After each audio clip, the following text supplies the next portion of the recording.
बिस्मिल्लाहिर्रहमानिर्रहीम। अक्सर हमारे जो मोटिवेशनल स्पीकर हैं वो इस बात पर जोर देते हैं कि अगर आपके पास अच्छी गाड़ी है, अच्छा आपके पास घर है, आप वेल सेटल्ड हैं, या फिर आपके पास अच्छी जॉब है, तब ही आप कामयाब हैं। अगर आपके पास ये दुनियावी साजो सामान या सारा कुछ नहीं है तो आप कामयाब नहीं हैं।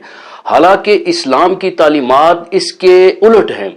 इस्लामी तालीमात ये नहीं है कि दुनियावी कामयाबी आपकी कामयाबी है। इस्लामी तालीमात ये हैं कि असल कामयाबी वही है जो आखिरत की कामयाबी है। मैं आपको तारीख से कुछ वाक़यात बताना चाहूँगा। हमारे आका सल्लल्लाहु अलैहि वसल्लम का जब आखिरी वक्त आया तो रवायात में आता है कि उम्मे आयशा रदी अल्लाह अन्हा वो भागी दौड़ रही थी। घर में दिया जलाने के लिए तेल तक नहीं था। इतनी गुर्बत थी, इतनी अल्लाह पे तवक्कल था।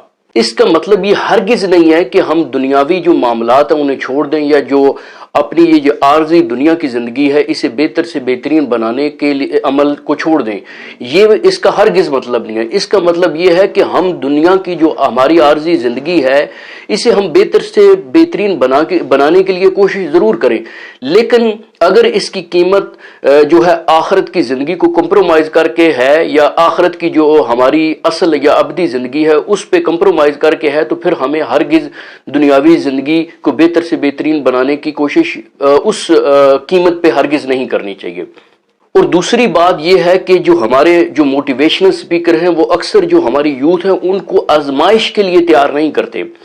एक कुरान पाक की एक आयत है, अल बकरा चैप्टर 2 है, उस एक आयत का मफहूम मैं आपको बता देता हूं।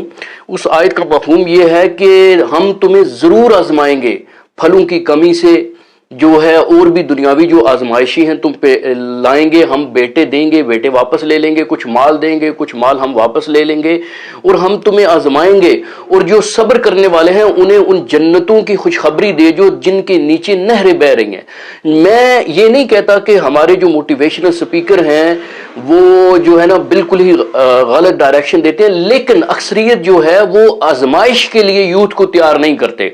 हमें यूथ को, जो नौजवान हैं, उनको आजमाइश के लिए भी तैयार करना चाहिए कि अगर रब्बुल आलमीन की तरफ से आप पे आजमाइश आ गई तो आपने आजमाइश में सब्र करना है।